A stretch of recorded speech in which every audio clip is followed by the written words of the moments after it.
Good morning guys! Kain na po tayo, almusal. Galing po tayo sa paglalakad ngayon.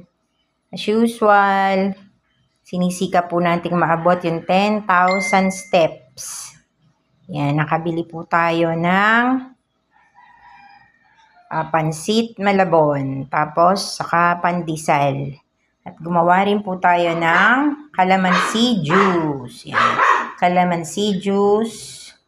At saka, itong 3 pandesal, sobra-sobra na yan.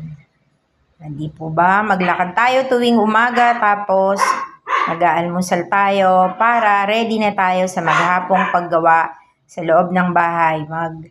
Mapakarami natin gagawin ngayon. So, dapat meron po tayong energy. So, again, don't forget, please, to like, comment, share, and subscribe LG Channel.